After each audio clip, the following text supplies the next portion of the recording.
అందరికీ వందనాలు.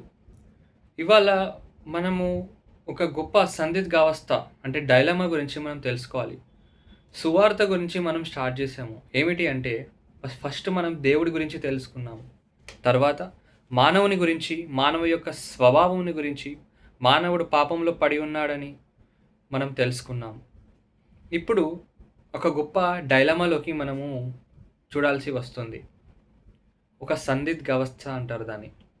సో, దేవుడు పరిశుద్ధుడు మరియు నీతిమంతుడు అని తెలుసుకొనుట మనకు ఆదరణ కలిగించే విషయం. సృష్టి యొక్క సర్వశక్తివంతుడైన దేవుడు, పరిపాలకుడు, దుష్టుడై ఉంటే ఎంత భయంకరంగా ఉండేది. అయితే ఒక ఆలోచనాపరుడైన మనిషికి దేవుడి యొక్క పూర్తి మంచితనం కూడా మనకు కొంచెం ఆందోళన చేస్తుంది. దేవుడు మంచివాడైతే మనలో మంచి లేని విషయంలో ఏమి చేస్తాడు? స్వయం కేంద్రీకృతమైన దుష్టత్వం వైపుకు మొగ్గి ఉన్న మరియు అవిధేయులైన మానవుని విషయంలో ఒక మంచివాడు మరియు నీతిమంతుడైన దేవుడు ఏమి చేస్తాడు? సమస్త భూమికి తీర్పు తీర్చే దేవుడు మనతో న్యాయం ప్రకారం వ్యవహరిస్తే మనకు శిక్ష పడాల్సి ఉంది కదా. శిక్ష ఖచ్చితంగా పడాల్సి ఉంది.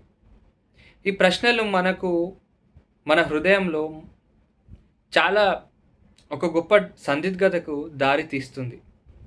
ఏంటంటే, న్యాయముగా శిక్ష పడాల్సిన మానవుడికి వారిని క్షమించి కూడా దేవుడు ఏ విధముగా న్యాయమైన వాడిగా ఉండగలడు?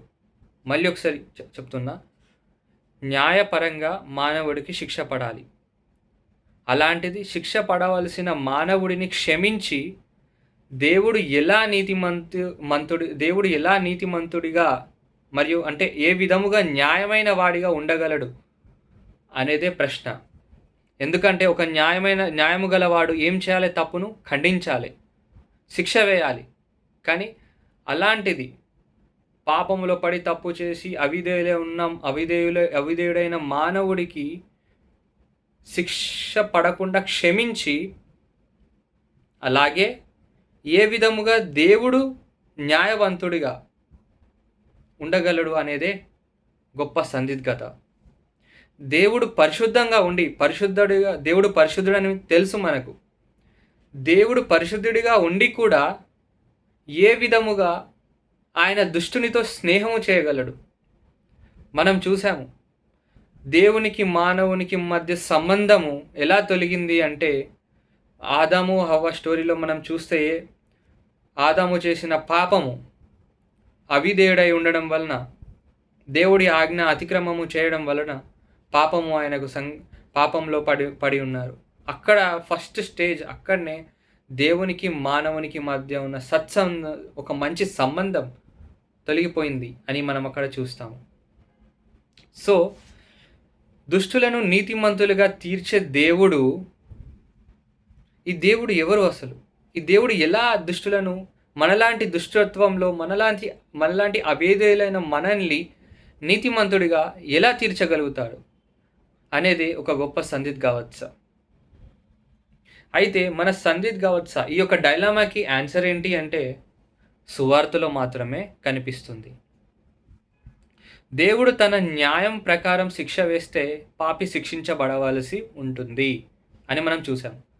దేవుడు పాపిని క్షమిస్తే ఆయన న్యాయం ఏమవుతుంది? రాజీ పడుతుంది కదా, కాంప్రమైజ్ అయిపోతుంది.